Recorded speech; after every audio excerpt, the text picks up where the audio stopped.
भ्रमण की। जी हां, इन दिनों सीएम नीतीश कुमार काफी एक्टिव नजर आ रहे हैं और लगातार कई जिलों का भ्रमण करते नजर आ रहे हैं। लेकिन क्या ये भ्रमण वाकई जनता के लिए कारगर साबित होगा? क्या वाकई जिन विपदाओं से, जिन आपदाओं से बिहार की जनता लड़ रही है, उसमें सीएम का ये भ्रमण जनता को सहयोग देगा? जरा ये रिपोर्ट देखिए।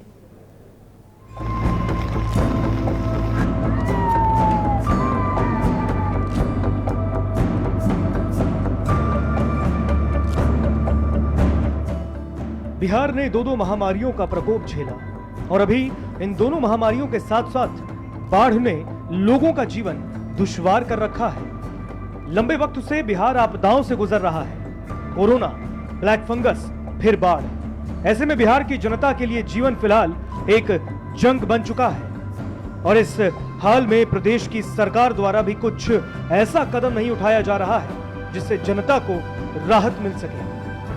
जनता तब भी बेहाल थी और अब भी बेहाल है।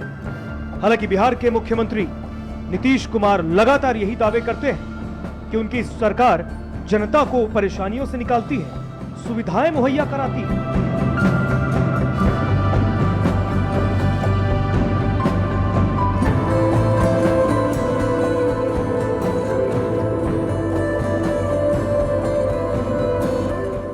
बहुत कष्ट है, जो आप अच्छी तरह अपने नज़र से भी, मीडिया आप लोग के देन है कि यहाँ का कुछ न्यूज भी दे देता है। अन्यथा कोई मीडिया भी नहीं आके यहाँ कोई सूचना दे कि राघोपुर की क्या स्थिति है। आप देख लीजिए, मतारी बहन, भाई बंधु किस तरह से नाव पर जा रहे हैं। कोरोना काल और बाढ़ की बात कर ले तो विपक्ष अपने तीखे तेवर से सरकार को, खासकर मुख्यमंत्री नीतीश कुमार को घेरती रही है, चाहे वो अस्पताल की बदहाली हो या फिर बाढ़ग्रस्त इलाकों की तंगहाली। सरकार को विपक्ष अक्सर आईना दिखाती है, जिसने कहीं ना कहीं सीएम नीतीश कुमार को जगाए रखा, जिसका नतीजा ये रहा कि मुख्यमंत्री नीतीश कुमार लगातार कार्यों की समीक्षा करते नजर आए, बाढ़ और कोरोना से निपटने के निर्देश देते नजर आए। यही नहीं, खुद सड़कों पर निकलकर स्थिति का जायजा भी लेते नजर आए।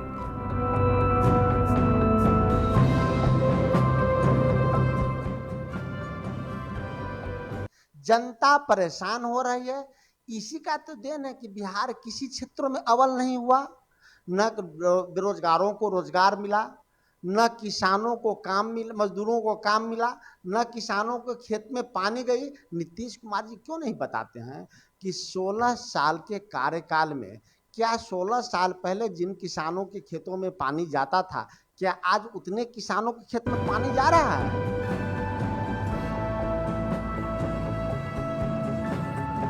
और इन दिनों सीएम नीतीश कुमार सड़कों पर भ्रमण करते नजर आ रहे हैं और इसी कड़ी में मंगलवार को सीएम नीतीश कुमार पटना भ्रमण के लिए निकले, जिसके बाद उन्होंने समस्तीपुर, वैशाली और मुजफ्फरपुर जिले का भी भ्रमण किया है। बाढ़ के साथ कोरोना की स्थितियों का भी मुख्यमंत्री ने जायजा लिया।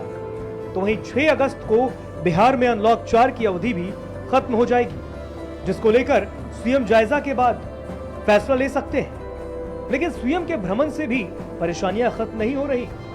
चाहे बिहार के परेशान लोग यही कह रहे हैं कि साहब आते आते बहुत देर कर दिया आपने, लेकिन शायद साहब देर से आए तो दुरुस्त भी आए। जीटीवी भारत के लिए शर्मिला की रिपोर्ट। साहब आते आते तो बहुत देर कर दी, लेकिन क्या साहब ने देर की, लेकिन साहब आए हैं तो क्या जो व्यवस्थाएं हैं वो दुरुस्त होंगी? ये तो अब आगे वक्त ही बताएगा। बिहार की जनता को कितनी सुविधाएं मिलेगी, वो बिहार की जनता ही बेहतर जवाब दे सकती है। और इस पर अधिक जानकारी के लिए इस पर बातचीत करेंगे हमारे सहयोगी उत्कर्ष हमारे साथ लाइव पे जुड़े हैं। उत्कर्ष, आज दिन भर राजधानी पटना में क्या हुआ? आप वहां पे रहे, आपने सीएम नीतीश कुमार के भ्रमण पे भी आप साथ रहे। पटना में सीएम नीतीश कुमार भ्रमण पर निकले थे, 4 घंटे का भ्रमण बताया जा रहा था, लेकिन पटना के बाद सीएम नीतीश कुमार हाजीपुर जाते हैं, वैशाली का दौरा करते हैं, उसके बाद सीएम नीतीश कुमार समस्तीपुर का दौरा करते हैं, फिर मुजफ्फरपुर का दौरा करने निकल जाते हैं। और ये जो वक्त है वो फिर कह सकते हैं कि 4 घंटे की अवधि बताई जा रही थी कि सीएम नीतीश कुमार 4 घंटे के भ्रमण पर निकले हैं, लेकिन सीएम नीतीश कुमार का दौरा बेहद लंबा हो गया। जी बिल्कुल शर्मिला, करीब 12 बजे मुख्यमंत्री नीतीश कुमार पटना से निकलते हैं। कयास ये लगाए जा रहे थे कि पहले वो पटना का भ्रमण करेंगे, क्योंकि जिस तरीके से राजधानी पटना में बाढ़ का खतरा मंडरा रहा है, 5 नदियों में से 4 ऐसी नदियां हैं जिसका जलस्तर लगातार बढ़ते ही जा रहा है, जिसको लेकर राजधानी पटना में भी खतरा ज़्यादा बढ़ गया था। लेकिन अब जो मुख्यमंत्री का यात्रा हुआ वो कुछ ज़्यादा ही बढ़ गया। पहले वो हाजीपुर गए, मुजफ्फरपुर, समस्तीपुर और कई अन्य ज़िले भी वो उन्होंने भ्रमण किया है और साफ तौर पर देखा है कि बिहार में किस तरीके से कोरोना की स्थिति है और बाढ़ की स्थिति।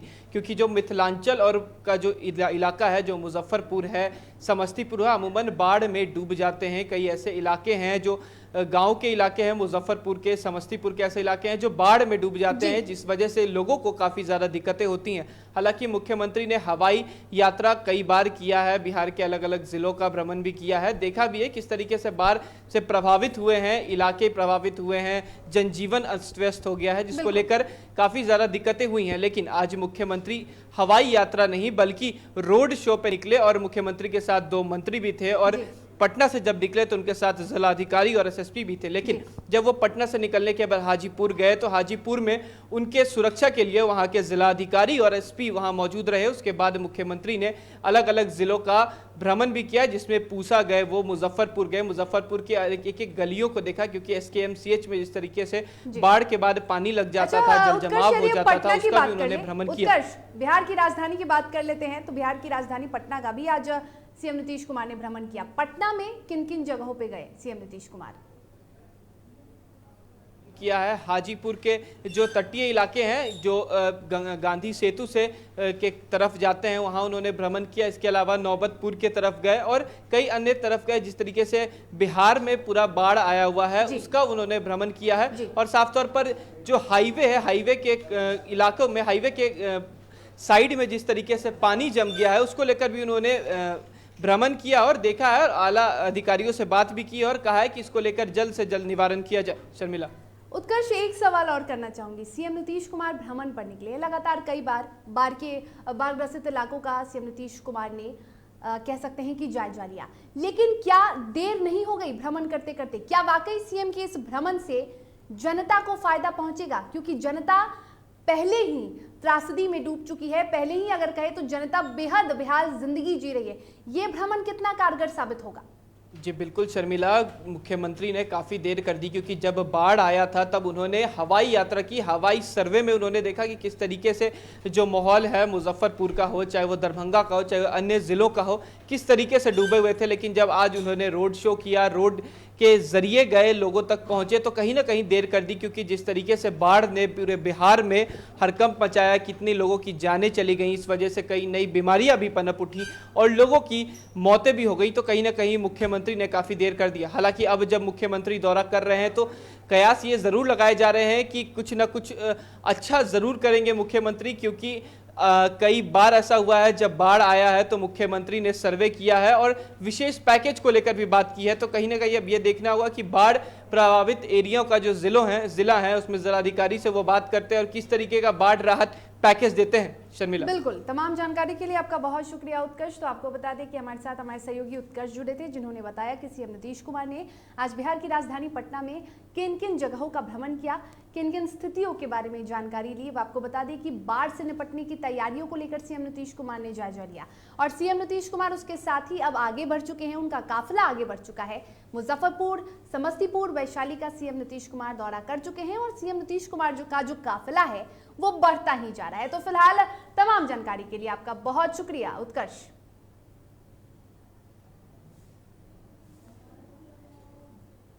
तो बता दें कि गंगा के तटवर्ती इलाकों की समीक्षा करने नीतीश कुमार निकल चुके। गंगा नदी के जलस्तर में लगातार बढ़ोतरी हो रही है और उसको लेकर वो कई इलाकों का फिलहाल समीक्षा कर चुके हैं और इसके अलावा भी कई जगहों का वो जायजा लेने निकल चुके हैं। उनका जो दौरा है, वो जो भ्रमण है सीएम नीतीश कुमार का, वो फिलहाल सीएम नीतीश कुमार अपने भ्रमण पर निकले हुए हैं और करीब 12 बजे से ही सीएम नीतीश कुमार निकले हुए हैं और ये 4 घंटे की भ्रमण बताई जा रही थी। लेकिन आपको बता दें कि पटना के बाद सीएम नीतीश कुमार वैशाली जाते हैं, उसके बाद समस्तीपुर जाते हैं, फिर मुजफ्फरपुर और फिर आगे भी कई जिलों का सीएम नीतीश कुमार जायजा लेने वाले हैं। क्योंकि अगर देखा जाए तो लगातार नीतीश कुमार बाढ़ की स्थितियों का जायजा ले रहे थे, कभी हवाई सर्वेक्षण के द्वारा तो कभी सड़क कह सकते हैं कि मार्ग के द्वारा भी वो जा रहे थे। लेकिन आज का जो दौरा है सीएम नीतीश कुमार ने इसे सड़क मार्ग के जरिए ही रखा है। तो सड़क मार्ग कह सकते हैं कि के जरिए सीएम नीतीश कुमार लगातार भ्रमण करते नजर आ रहे हैं।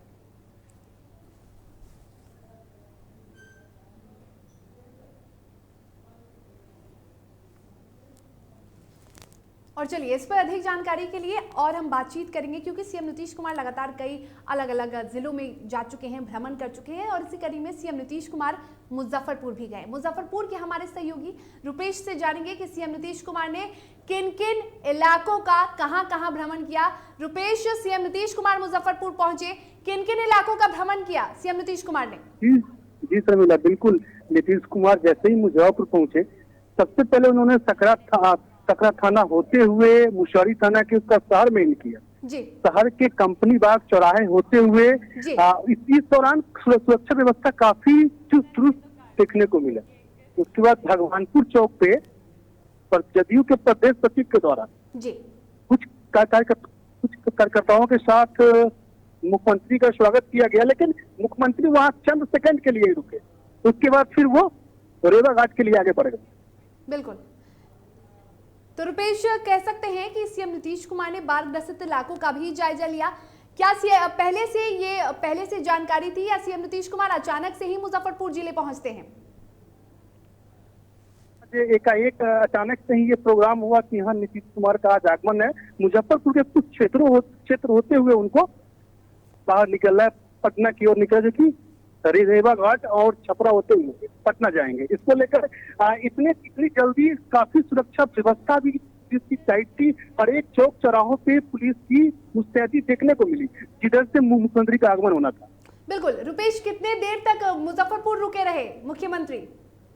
लगभग 20 से 25 मिनट तकरीबन, क्योंकि वो कहीं रुके नहीं, वो रास्ते होते हुए गए। बस भगवानपुर चौक पे जदयू के प्रदेश सचिव जो जहाँ पे थे वहीं पे चंद सेकंडों के लिए रुके, उनसे मुलाकात कर और फिर वहां से पटना की ओर निकल गए आगे। बिल्कुल। तो कह सकते हैं कि कई जिलों का सीएम नीतीश कुमार ने भ्रमण किया है और ज्यादा देर तक रुके। क्या इस दौरान किसी ग्रामीणों से भी बातचीत की मुख्यमंत्री नीतीश कुमार ने? वहां पे गए, बाढ़ ग्रसित इलाकों का भी उन्होंने जायजा लिया जैसा कि आपने बताया। तो क्या किसी आला अधिकारियों को भी कोई निर्देश दिया? नहीं, ऐसा कुछ नहीं, ऐसा कुछ भी देखने को मिला नहीं, क्योंकि नीतीश कुमार कहीं रुके नहीं, वो सीधा निकलते गए शहर होते हुए, ग्रामीण एरिया में कुछ ग्रामीण क्षेत्र होते हुए, फिर शहर होते हुए, फिर वो आगे निकल गए।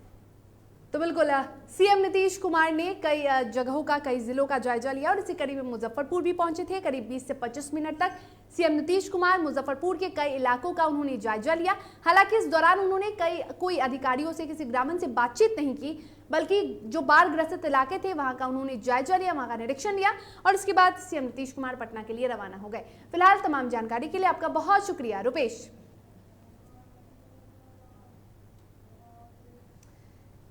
और अब बढ़ेंगे अगली खबर की ओर। बिहार में बिगड़ते कानून व्यवस्था को लेकर लोजपा नेता और सांसद चिराग पासवान ने राज्यपाल फागू चौहान से मुलाकात की है और उन्हें ज्ञापन सौंपा है। हम आपको बता दें कि फिलहाल चिराग पासवान बिहार में हैं और बिहार में वो अपनी आशीर्वाद यात्रा को लेकर काफी व्यस्त नजर आ रहे हैं। लगातार चिराग पासवान कई जिलों में आशीर्वाद यात्रा के तहत जा रहे हैं और वहां इसी कड़ी में चिराग पासवान नालंदा जिला यानी कि मुख्यमंत्री नीतीश कुमार के गृह जिले भी गए थे, वहां भी उन्होंने आशीर्वाद यात्रा किया और इस दौरान चिराग पासवान लगातार मुख्यमंत्री नीतीश कुमार पर निशाना साधते भी नजर आए। बिहार में कानून व्यवस्था की स्थिति को लेकर आज चिराग पासवान ने राज्यपाल फागू चौहान से मुलाकात की है और उन्हें ज्ञापन सौंपा है। तो बता दें कि लोजपा नेता और सांसद चिराग पासवान इन दिनों बिहार में हैं और बिहार में लगातार वो अपने आशीर्वाद यात्रा के तहत अलग अलग जिलों का भ्रमण कर रहे हैं और इस दौरान चिराग पासवान लगातार अपने कह सकते हैं कि पार्टी को मजबूत करने में लगे हैं और दूसरी ओर बिहार सरकार के कह सकते हैं कि मुखिया यानी बिहार के मुख्यमंत्री नीतीश कुमार पर भी लगातार हमलावर नजर आ रहे हैं। चिराग पासवान बिहार की कानून व्यवस्था की स्थिति को देखकर लगातार हमलावर नजर आ रहे हैं और चिराग पासवान ने इसी कड़ी में आज राज्यपाल फागू चौहान से मुलाकात की, उन्हें ज्ञापन सौंपा।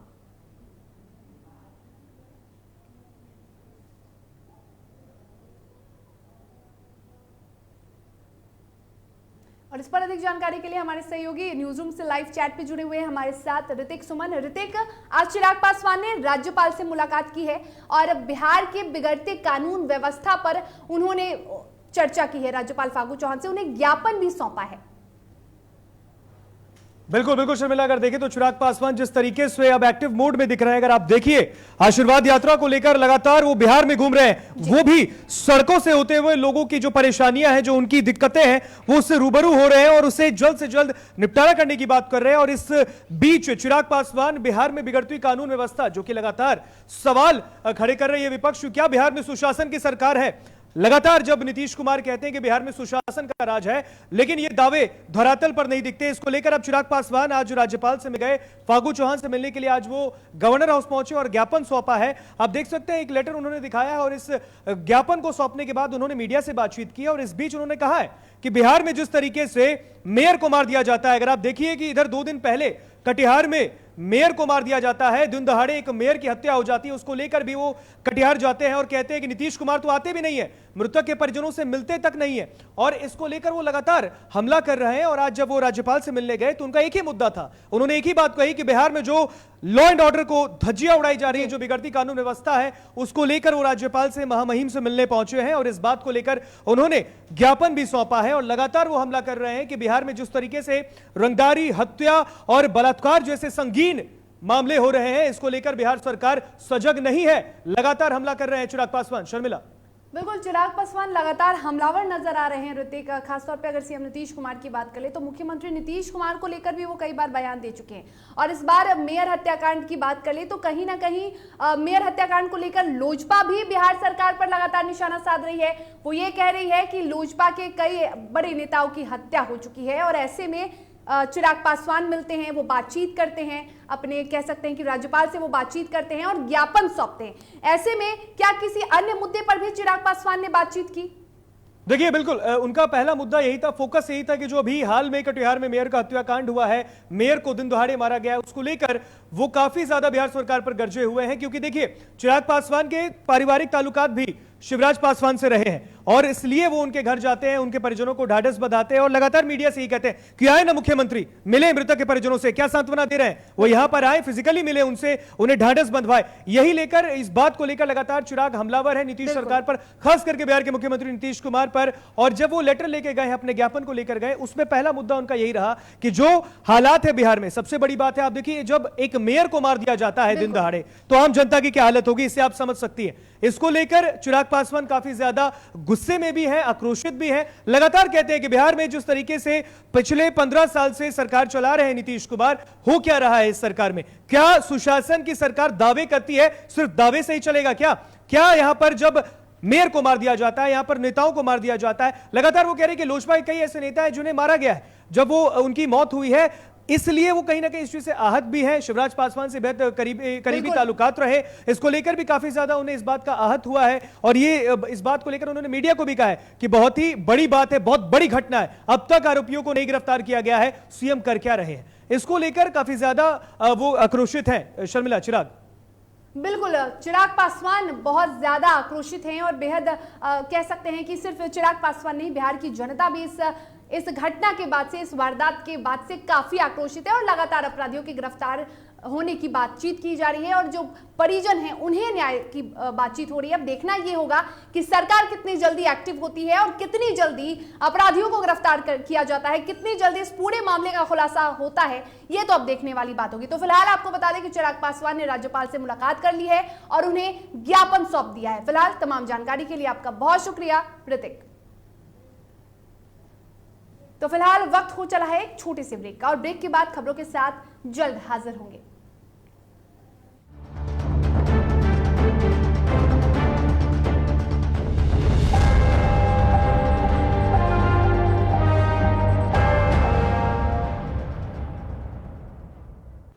अश्लीलता से दूर, भक्ति से भरपूर, कान फोड़ू नहीं, मधुर वाणी, जिंदगी का सार, राम की कहानी, रामचरितमानस का संपूर्ण पाठ, सुबह और शाम 6:30 बजे देखिए रामायण, सिर्फ और सिर्फ DTV भारत पर। घर चाहिए, मकान चाहिए कि चाहिए दुकान, या फिर चाहिए जमीन जायदाद, वो भी बिना ब्रोकर, बिना कमीशन के, 100% लीगल। अधिक जानकारी के लिए देखिए हमारा खास कार्यक्रम बिल्डिंग बाजार।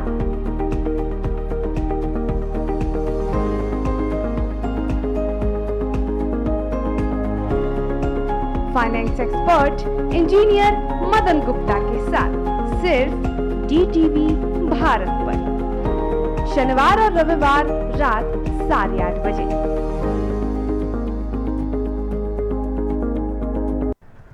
दादी, इतने सारे पापड़ बन गए, क्या करे? कच्चा पापड़, पक्का पापड़, एक्स्ट्रा पापड़, इंस्टा पापड़, टक्कर दादी के छक्का पापड़, विद ऑनलाइन प्रेजेंस बन गया धाकड़, फोन पे करके ऑर्डर ही ऑर्डर, सब वाह हो गए इसको खाकर। कच्चा पापड़, पक्का पापड़, चंडीगढ़ तो चेन्नई बढ़िया सापड़, कच्चा पापड़, पक्का पापड़, एक्स्ट्रा पापड़, इंस्टा पापड़। बिजनेस बढ़ाओ इंडिया के फास्टेस्ट 4G के साथ, स्पीड से बढ़ो विद वी गिगानेट। और ये रहा आपका बर्थडे गिफ्ट। पापा,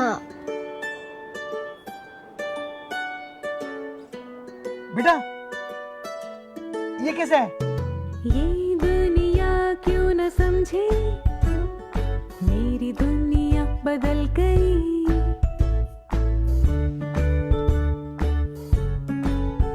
और ये देखो प्यू,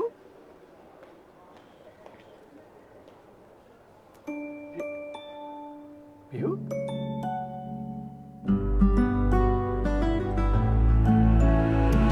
गुड़ियों से खेलने वाली तेरी गुड़िया बड़ी हुई। बच्चे कब बड़े हो जाते हैं पता ही नहीं चलता।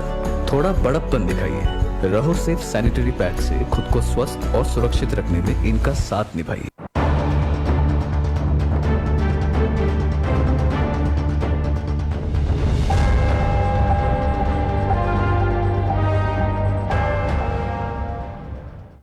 और ब्रेक के बाद एक बार फिर से आप सभी का स्वागत है। उत्तर प्रदेश में अगले साल होने वाले विधानसभा चुनाव से पहले राजनीतिक गतिविधियां बढ़ने लगी हैं। लालू प्रसाद यादव अब एक्शन मोड में दिख रहे हैं। इस दौरान दिल्ली में आरजेडी अध्यक्ष लालू प्रसाद यादव ने पूर्व केंद्रीय मंत्री शरद यादव से मुलाकात की है। बता दें कि मंगलवार को राजद सुप्रीमो लालू प्रसाद ने शरद यादव से मिलने उनकी आवास 7 तुगलक रोड पहुंचे।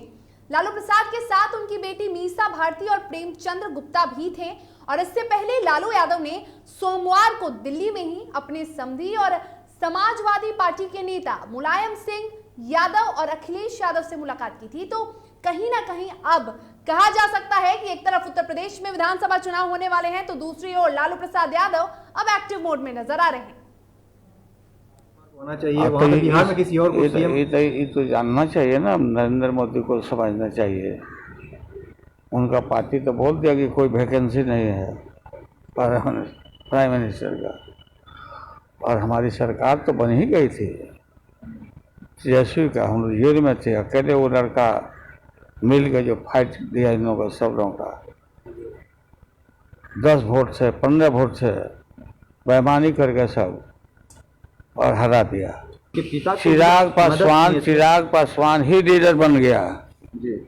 चाहे जो भी हेर फेर हुआ जी, चिराग पासवान ही लीडर है। सारे लोग वहाँ बिहार में सब गुलबंद हो गए। चिराग, आप चाहेंगे कि तेजस्वी और चिराग एक साथ? हाँ, हम चाहते हैं। और इस पर अधिक जानकारी के लिए हमारे संपादक राजेश कुमार हमारे साथ जुड़े हुए हैं। राजेश जी, अब कहा जा सकता है कि लालू यादव फिर से फुल फॉर्म में नजर आ रहे हैं, फिट नजर आ रहे हैं और कहीं ना कहीं विपक्ष की टेंशन भी बढ़ती नजर आ रही है। नहीं, बिल्कुल सत्ता पक्ष की टेंशन बढ़ गई है। आपको बता दें, जिस तरह से लालू प्रसाद जेल से बाहर आने के बाद अब धीरे धीरे उनका स्वास्थ्य ठीक हो रहा है और साथ ही साथ उनकी राजनीतिक सक्रियता भी बढ़ने लगी है। कुछ दिन पहले आपने देखा था कि उनके आवास पर खुद शरद पवार एनसीपी प्रमुख पहुंचे, साथ ही साथ रामगोपाल यादव जो समाजवादी पार्टी के बड़े नेता हैं, कद्दावर नेता हैं, और उसके बाद आपको बता दें कि लालू प्रसाद यादव भी कल मुलायम सिंह यादव के घर पहुंचे थे, वहां अखिलेश यादव भी थे, और आज आपने देखा कि शरद यादव जो कि समाजवादी चेहरा हैं और एक बड़ा कद्दावर नेता हैं, और बिहार से उनका बड़ा नजदीकी ताल्लुकात रहा है, बिहार से वो कई बार सांसद भी रहे हैं।